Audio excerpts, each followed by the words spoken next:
자, 이어서 국내 정치 현안 이야기 나눠보겠습니다. 먼저 국민의힘입니다. 국민의힘 긴 의원총회 끝에 결의문 하나를 채택했습니다. 핵심 내용은 윤 전 대통령의 정치 복귀를 반대한다라는 거였습니다. 결의문 내용 간략하게 다시 한번 들어보겠습니다.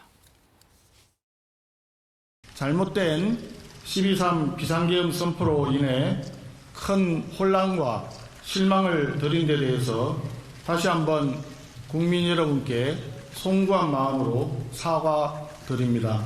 윤석열 전 대통령의 정치적 복귀를 요구하는 일체의 주장에 명백히 반대합니다.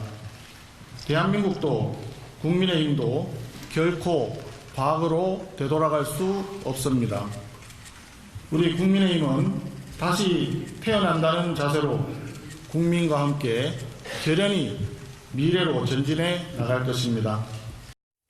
지금 민주당에서는 당장 그런 얘기를 합니다. 박 의원님. 애초에 윤 전 대통령이 복귀할 수 없는데 당연한 얘기를 결의문에 담았느냐 이런 얘기를 하거든요.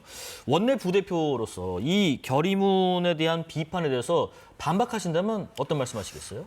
저는 우선 이번 결의문을 통해서 세 가지를 이제 발표를 한 것 아니겠습니까? 예. 저는 이것이 상당한 의미가 있는 진전이다라고 봅니다. 왜냐하면 국민의힘 의원들 107명 중에는 생각들이 다들 다양하십니다. 그 다양한 의원님들의 생각을 하나로 합의를 이루어서 합의된 부분을 세 가지를 발표했다. 이것은 첫 번째 이제 계엄에 대해서 다시 한번 사과드린다. 우리가 지난 대선을 통해서도 그렇고 여러 원내 지도부와 비상대책위원회를 통해서도 지금까지 계속해서 비상계엄에 대해서 사과한다라는 메시지를 발신해 왔습니다. 그럼에도 불구하고 이번에는 다시 한번 107명의 의원들의 공동 명의로 발표했다라는 의미가 있는 것이고 예. 그다음에 지금 최근에 가장 중요하게 떠올랐던 그 저륜이라고 하는 그 이슈를 가지고 국민의힘 내부에서 내용이 상당히 컸습니다. 근데 이런 것들에 대해서 더 이상 이제 앞으로 보수 재건과 또 지방선거 승리를 위해서 그리고 또 이재명 정권의 어떤 폭주를 견제하기 위해서 우리가 더 이상 당 내부를 향한 싸움을 하지 말고 당의 해가 되는 그런 발언들은 자제하자라고 하는 합의를 이뤘고 네. 그리고 두 번째는 이제 당연한 얘기를 하는 것 아니냐라고 하는 부분이 있는데 이 부분에 대해서는 지금까지 어떻게 보면은 우리 보수 지지자분들 중에 윤 어게인이라고 이제 일컬어지는 분들이 계십니다. 근데 그분들의 대다수는 제가 알기로는 나라를 사랑하고 자유민주주의 체제를 지키고자 하는 상당한 애국심을 가지신 분들로 알고 있지만 그분들 중에 일부는 윤석열 대통령의 복귀를 원하시는 분들도 있는 것을 알고 있습니다. 그래서 그런 부분에 대해서는 우리가 동의할 수 없다. 이런 부분을 명확하게 107명 의원 전원의 명의로 했다라는 점에서 상당한 진전이 있는 결의안이다라고 말씀드릴게요. 세 가지 의미 말씀해 주셨는데도 불구하고 민주당은 절연 쇼, 왜 절연 쇼라고 비판하는 겁니까? 기본적으로 절연을 하고 반성을 할 거면 뼈아픈 성찰이 동반돼야 되지 않겠습니까? 그러나 내란의 내자도 안 나왔습니다.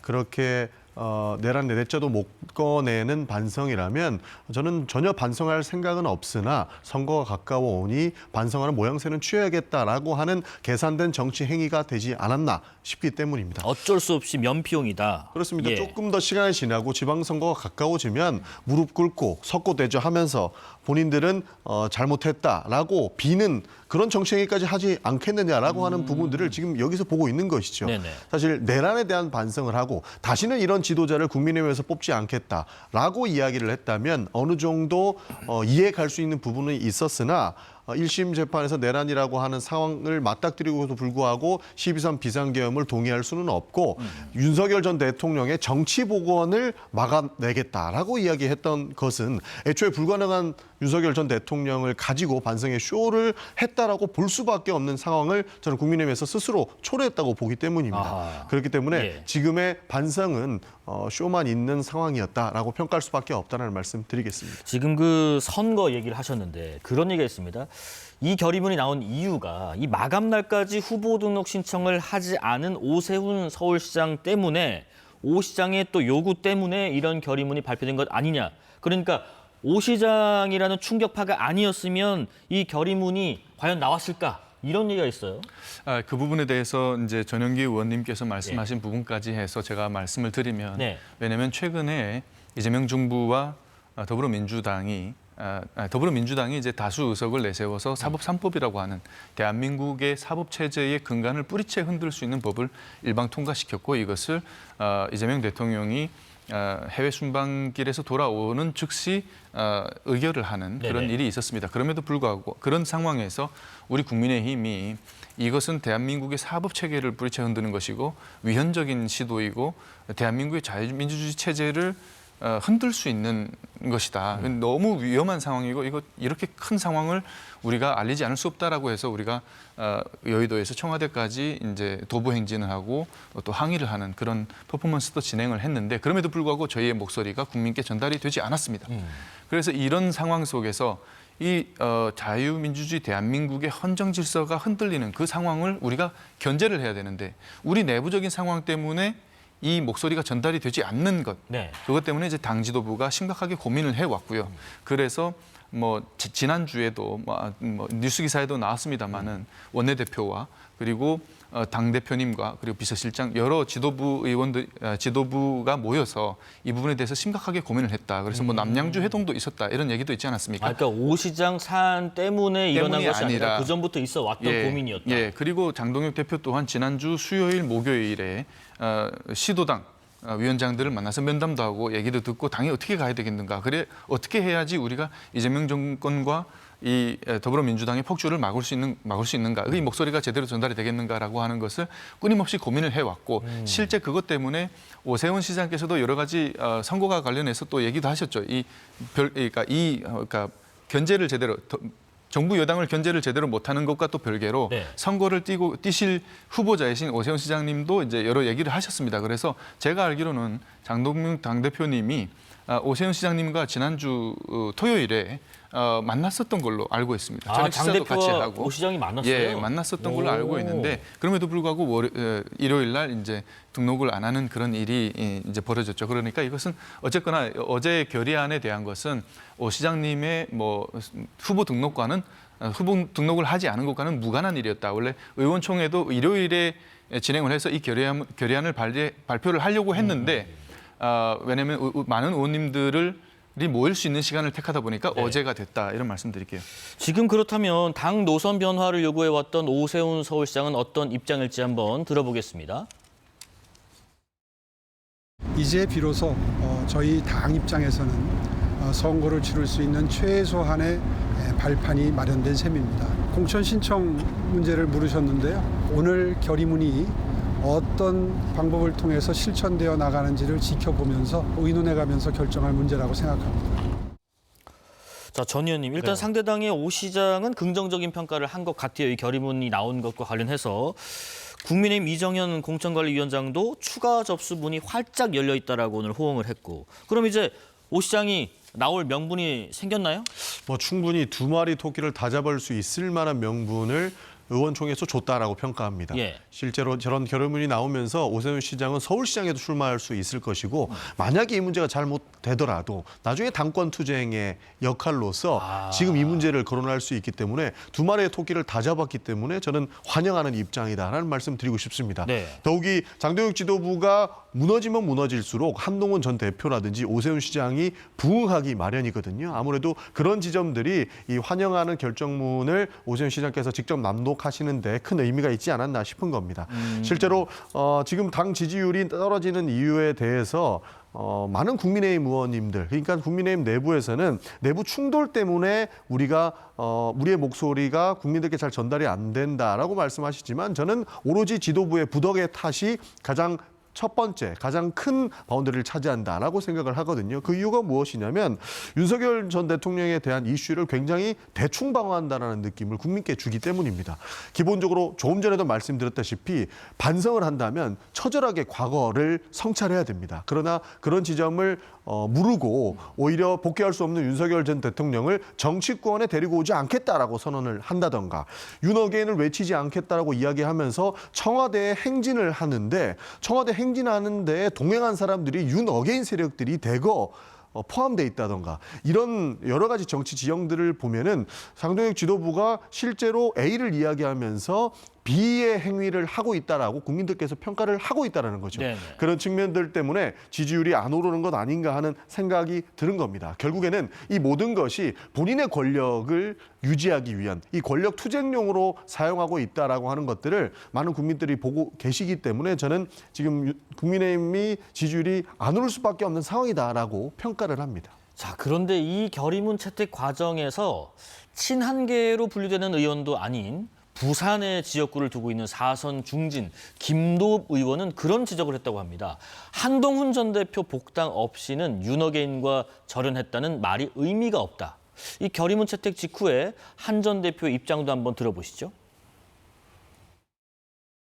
현실에 존재하지도 않는 윤석열 정치 복귀를 반대할 것이 아니라 선명하게 계엄옹호, 탄핵 반대, 부정선거 음모론을 반대해야 합니다. 윤호긴 당권파의 잇따른 숙청 정치를 중단하고 그 숙청 정치의 책임자들을 교체해서 당을 정상화시키는지를 국민들께서 보실 거라고 생각해요. 라디오 전화 연결이다 보니까 음질이 그렇게 좋지는 않은데 양해해 주시고요. 자, 왜 한 전 대표 징계 철회 내용이 안 들어갔느냐, 박 의원님. 예. 이게 어제 의원총회에서 이런 내용에 대한 성토가 많지 않았나요? 뭐 많지는 않았는데 한 두세 분 정도가 얘기를 하셨던 것 같아요. 네네. 그럼에도 불구하고 이 사안은 당의 공식 기구가 의결한 상황입니다. 사안입니다. 이 사안에 대해서 정치적인 이유로 번복을 요구하는 것은 좀 적절하지 않은 부분이 있지 않은가 이런 생각이 들고 예. 그 다음에 지금 이제 그 한동훈 전 대표의 복귀를 주장하시는 분들도 있지만 그렇지 않으신 분들도 있기 때문에 어제 아까 앞서서 제가 말씀드렸다시피 결의안에는 107명 의원님들이 합의할 수 있는 부분에 대해서만 이제 합의를 해서 결의안을 담았다라는 말씀을 드리겠습니다. 네. 그래서 합의하기가 어려운 부분들은 추후에 이제 우리가 논의를 통해서 진행해 나갈 수 있는 부분이고요. 그리고 또한 한동훈 전 대표의 징계는 어제 결의안 내용과는 전륜이라고 하는 그 메인 이슈하고는 거리가 있는 사안이다. 그렇죠. 그래서 당원 게시판으로 인해서 비롯된 사안이고 또한 한동훈 대표께서 이제 주장하시는 것도 전 대표께서 주장하시는 것도 이제 그 뭡니까 이제 복귀에 대한 부분에 대한 것도 사실은 그 윤리위원회 지난번 윤리위원회가 구성이 됐을 때 한동훈 전 대표께서 한동훈 전 대표뿐만 아니라 친한계로 분류되는 인사들께서 그 윤리위원회 구성 초기부터 위원장과 위원들에 대해서 정치적으로 공격을 하거나 이런 일들이 있어가지고 분란과 갈등을 좀 키운 부분이 있다. 네. 예, 이런 말씀드릴게요. 그래서 만약에 한동훈 대표께서 복귀를 하고 하지 않으시고 하는 것은 한동훈 전 대표가 변화된 모습으로 당원들의 신뢰를 회복하는 것 그것이 전제가 돼야 되는 것이 아닌가라는 말씀을 드릴게요. 일단 어제 결의문에 들어갈 내용과는 좀 많이 결이 다른 예. 주제였다. 예. 그래서 이 결의문에는 한 전 대표 징계 철회 등등의 문제는 들어갈 수 있는 게재라기보다는 추후에 뭐 다른 논의가 예. 필요한 상황이다. 전 의원님께서는 어떻게 보세요? 지금 일부 국민의힘 의원들도 이 제명 철회하는 용기가 필요하다 이런 얘기가 나오고 있거든요. 그러니까 어제 반성은 단순히 윤석열 전 정부에 대한 반성이 될 것이 아니고 네. 지도부가 윤어게인을 외쳤던 것처럼 보였던 모습의 전반적인 사과였어야 했다고 봅니다. 왜냐하면 국민들이 평가하기에는 저 윤석열 전 정권을 두둔하고 있는 지도부 아니야라고 평가를 했을 텐데 네. 그에 대한 사과였다면 기본적으로 한동훈 대표에 대한 제명 철회 내용이 포함됐어야 됐다라고 보는 것이죠. 그렇기 때문에 조경태 의원이나 김태우 의원처럼 예. 저런 의견이 나왔다라고 봅니다. 그러나 장동혁 지도부는 받아줄 리 만무했다라고도 평가하는 것이 기본적으로 한동훈 전 대표를 제명하는 것 자체가 권력투쟁형이었기 때문이라고 저는 평가합니다. 기본적으로 권력투쟁이 아니었다면 한동훈 전 대표를 조그마한 고투리를 잡아서 저렇게 제명 결정할 필요까지 없었다고 보기 때문이거든요. 네. 그렇기 때문에 실제 윤석열 전 대통령에 대한 사과는 할 수 있겠지만 권력까지 내려놓으면서 한동훈 전 대표를 끌어안는 모습은 장동혁 지도부가 결단하기 어려웠던 부분이기 때문에 저 내용이 빠져있다라고 평가를 합니다. 자, 이런 가운데요. 유튜버 전한길 씨가 절윤을 하면 장동혁 대표를 지지할 수 없다. 이런 메시지를 내놨습니다. 반대로 지금 절윤 의지를 보여주려면 전한길 씨뿐만 아니라 이른바 강성 목소리를 내는 사람들의 당적 정리, 인적 쇄신 이런 것들이 필요하다. 이런 지적에 대해서는 박 의원님 어떻게 공감하시는 부분인가요?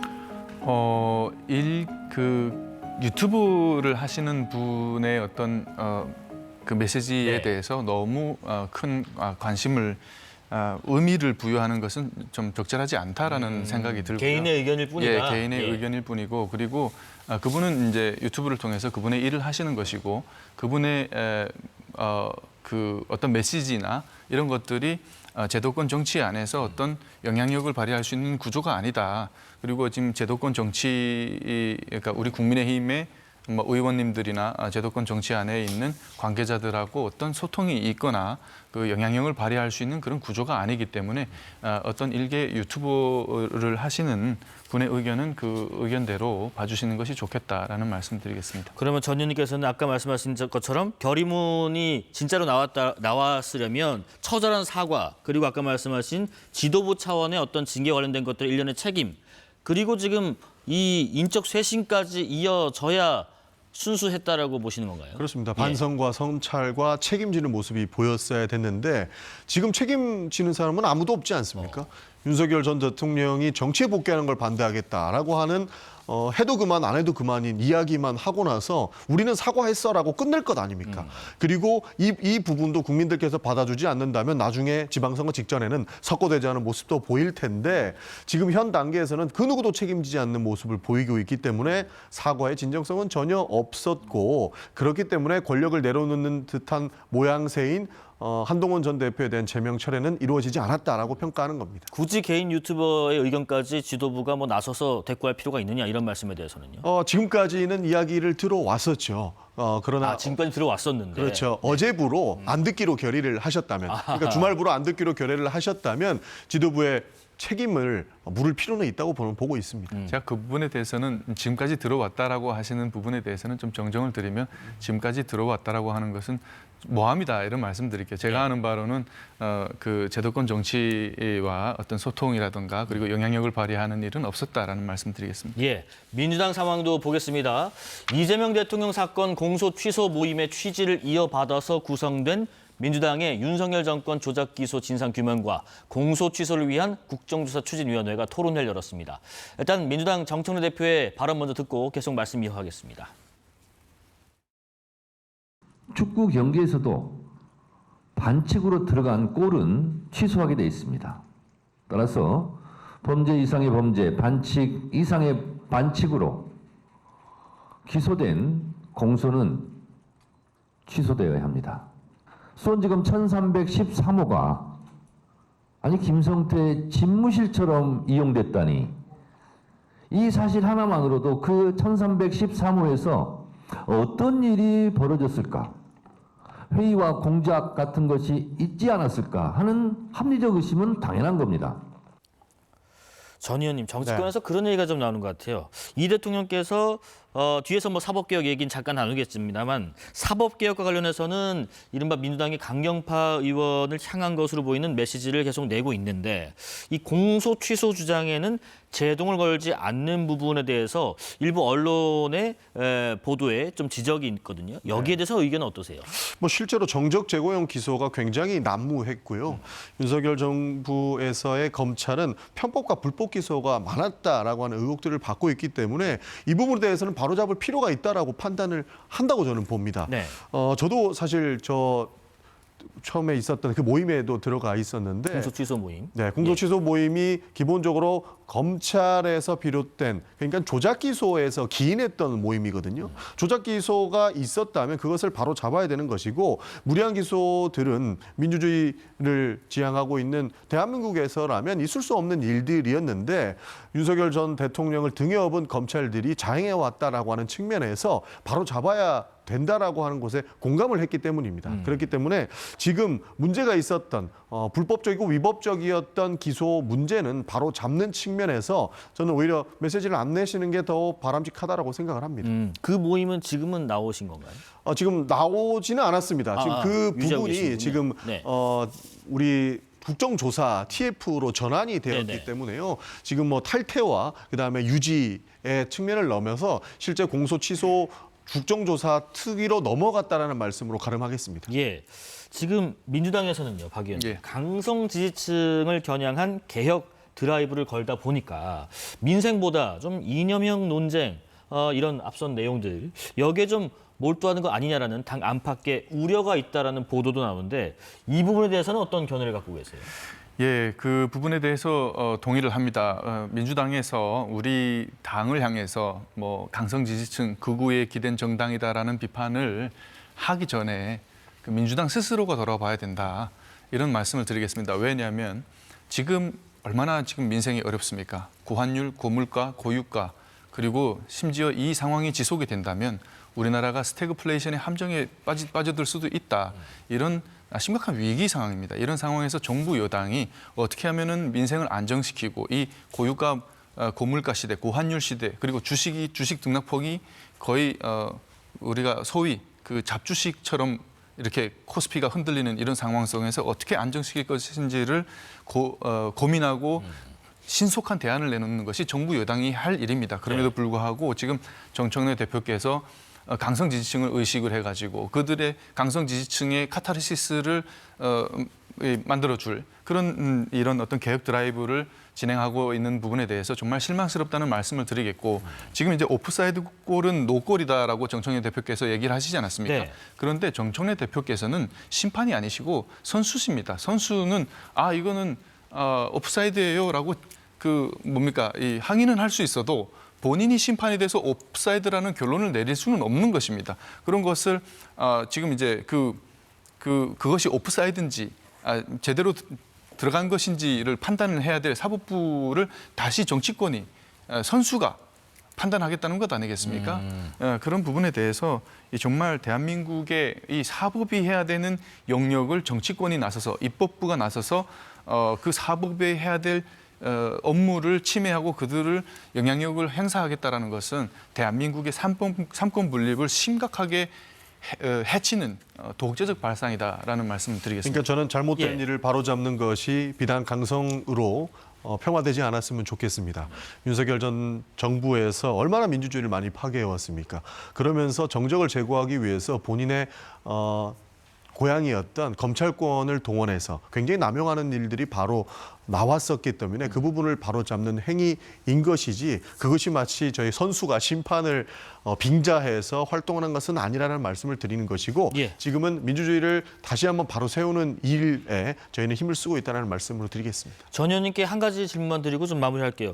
검찰개혁 관련된 질문인데 오늘 전 의원께서 이재명 정부가 제시한 검찰개혁 방향 더 이상 건들지 말라라는 취지의 아주 센 발언을 하시면서 굉장히 강조를 하셨어요. 예.